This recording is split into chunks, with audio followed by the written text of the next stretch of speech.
Like Twitter, like the reason that people gravitate towards Twitter is because it gives the illusion of being able to have debate, but it's not. It's like Twitter doesn't care. It's like journalists, right, today, like writing headlines or stories. It's all about engagement, and it doesn't matter if that engagement is good or bad. Usually, if it's bad, it's probably going to generate more clicks. Well, Twitter's entire algorithm is based on conflict, so they want. That's the reason why they haven't expanded the conflict isn't necessarily bad, but it's like you have to have healthy conflict, and that is such a hard thing to actually achieve. Even if you say I want to have it, it's not enough to say I want to have it. It's you have to put in structures in place to actually generate that. Like, and psychologically, you have to be in a position where that's possible. You know? This is a problem with like the term cancel culture because everyone means something different when they say it. Like, and like you can definitions aren't being established, and so how do you even debate about anything without a foundation?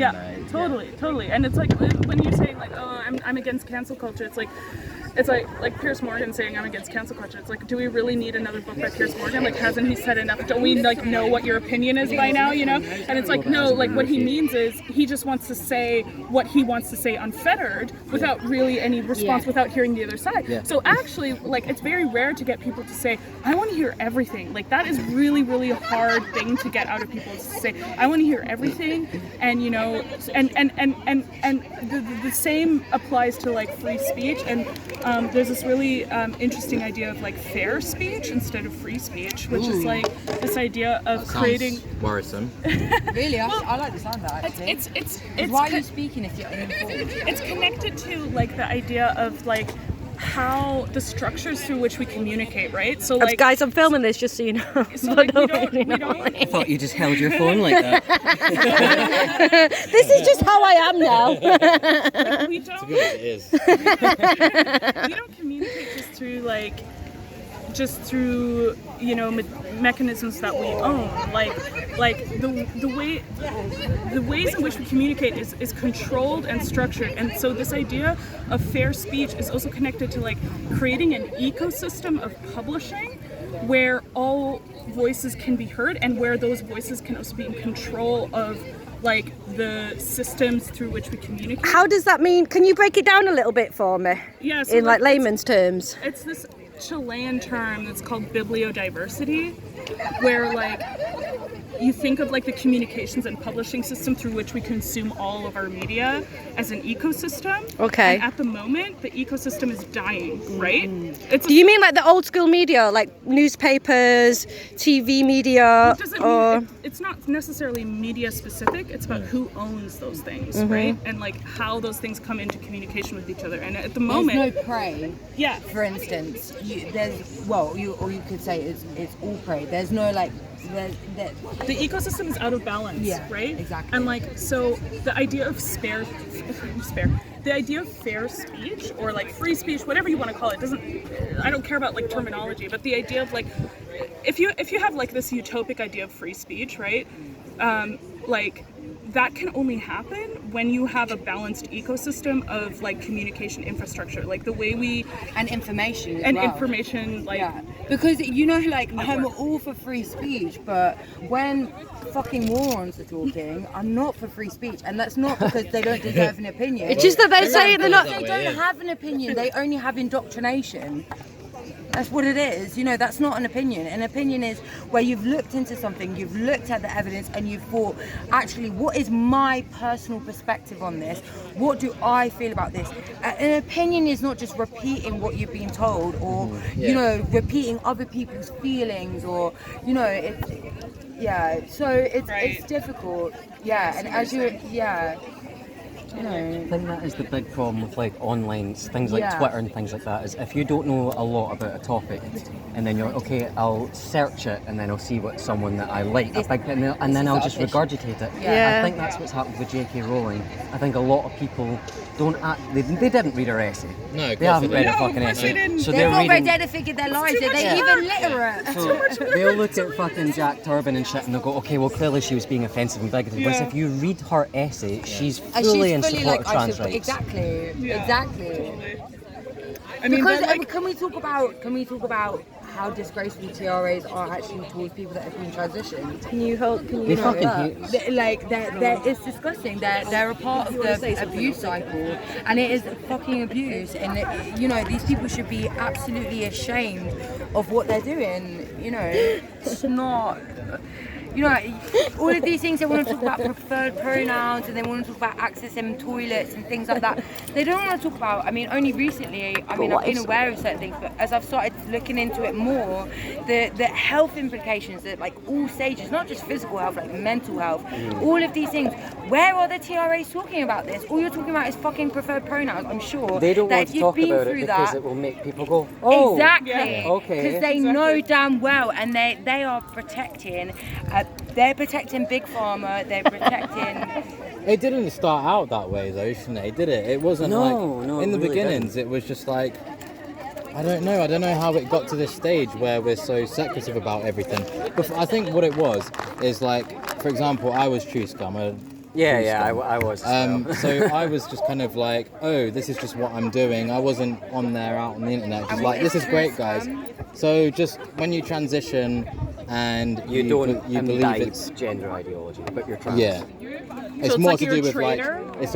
I don't get it. Yeah. Like usually when you think it's like a biological factor or a biological reason why you've transitioned, or there's some sort of medical health issue going on. You admit that at least, and you transition, but you're not like a gender ideologist. What and is that like a derogatory term? Yeah, have you not heard of True Scum? I've seen it. I It's I true thought scum, it was detransitioners. sometimes called trans men. So it's like people who take medical interventions to make themselves look more like their chosen sex. Yeah, it's like when me and Keira were identified as lady trans, with the we bib. were still. I'm speaking for you. Correct me if I'm wrong.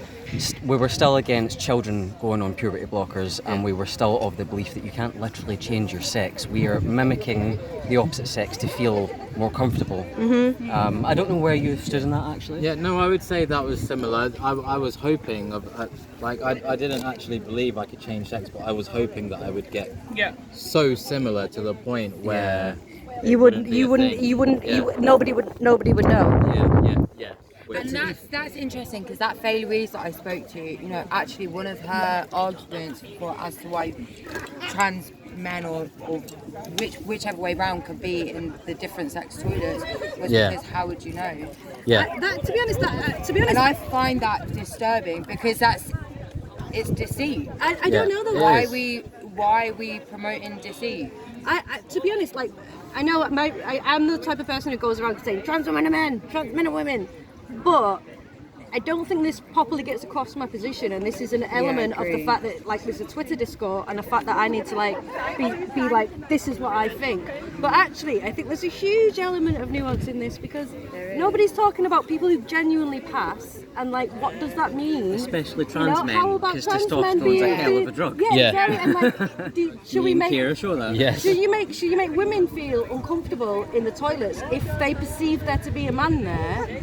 And I guess it's all about passability, and I understand your position But what's about the implication for the people that have actually been through that though? Like I think this is the other flip side of the coin. Yeah.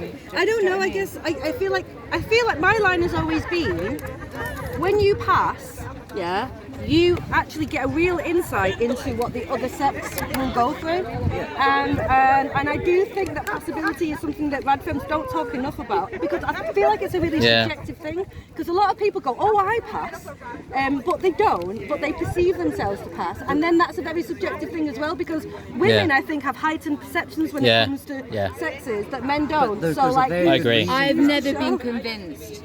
To be honest. There's a very good reason for that though, because the radical feminists or feminists in general, they tend to concentrate on trans women because they're the ones going into their spaces. Yeah, exactly, yeah. But testosterone, like when trans men pass, so much better than trans women. They do. Like, so much better than, like, if a woman who's trans identified is on testosterone even for a year and gets the double mastectomy, no one's gonna look at them and go, that's a woman. Whereas Even butch women without any Exactly. It's drugs. clockability though, isn't it? It's like there's a difference between clockability in the toilet or a changing room where you're not going to look.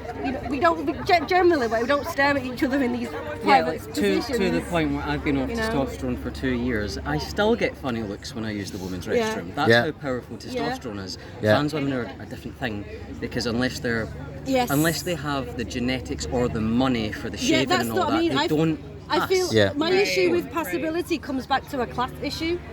With when it comes to trans women is somebody could be a massive AGP, but they spend a lot of money on their face feminization surgery because they have the Caitlyn money. Jenner. Yeah. And then they can pass, but somebody She still doesn't pass it, you know. somebody with severe gender dysphoria who really wants to, they're never going to pass. But and why how is are we that a endorsing fair- body dysmorphia? How- No, that it's. fair? I don't think it's a thing about endorsing. It's It like is. how do we deal with this right No, now? and you know? don't. I'm sorry. I completely disagree. I think it's wrong and it's abusive. Fundamentally, I genuinely believe every single person that has been through transition knows at some level that this is not a thing. They are never going to be the opposite sex. What does that do to somebody's psyche? Totally. You know what I mean? This is abusive, you know, from a psychological Yeah. perspective. Like, you know, in terms of so many different things. How did it affect you guys when you were passing as trans men? And like, you know, did you have a psychological disconnect between the perception that people had of you and the internal sense, even though you were like I think sure so. of your identity? And a lot Did of you it have a was little what feeling? Sorry, I'm gonna. what caused me to get on the track to detransition. Yeah, it was that cognitive dissonance.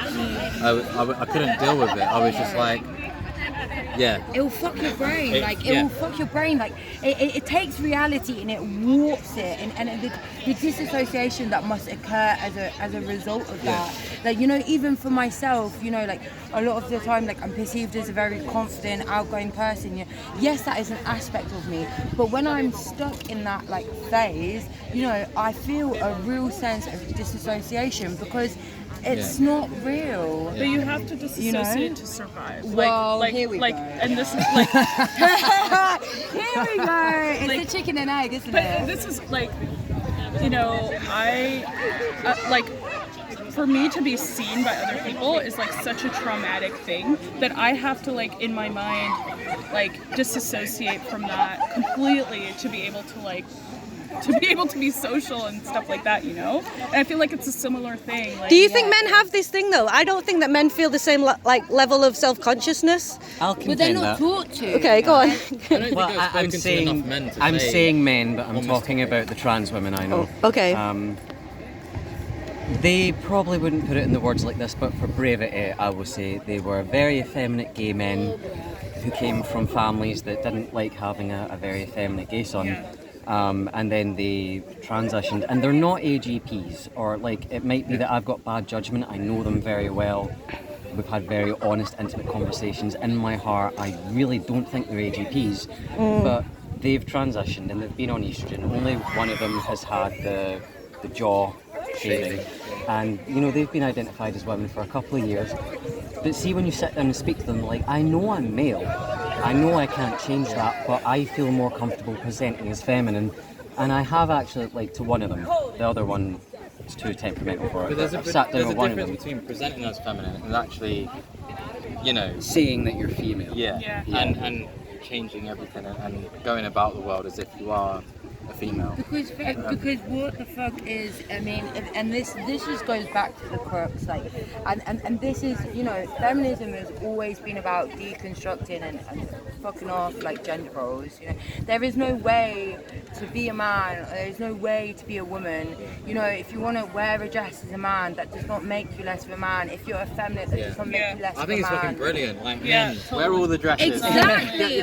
We're in Scotland, we wear kilts, come on! You know, This is why it's so harmful that people are creating this like separate special category of non-binary because it's Fuck like non-binary because people, it's like honestly. it's like this like not like the other girls. Yeah, thing, exactly, it's right? like Like otherism. yeah, and like we're none of us none of us, even the most fucking macho, like alpha man, I will tell you, does not 100% fit the like masculinity, performed masculinity. Like inherently, we are all like non-binary, whatever you want to call it, right? We none of it, like this whole the gender presentation of binary is the like colonial thing that they talk about, right? Exactly, and it's not a material reality. I mean, like, do you know, like I would have previously, before I got into all of this, I would have said like I'm a Marxist, you know, like it's about material reality. Yes. You know, we cannot compare.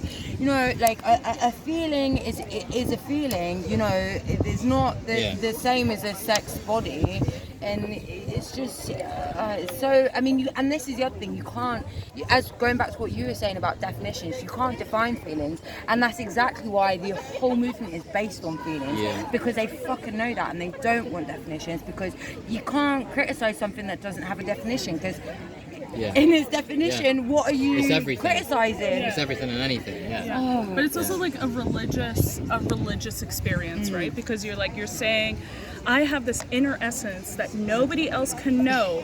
This is like who I am is this like soul, right? Like this soul, this is who I am, and it can only exist through outside validation, right? And so when people say, "Oh, you're literally erasing me, you're literally erasing my existence," it's kind of true. It's kind of true because if say you don't use their preferred language to validate them, you know, the illusion falls, the illusion breaks down, right? And so you know, the idea that it's violence, I think, is wrong.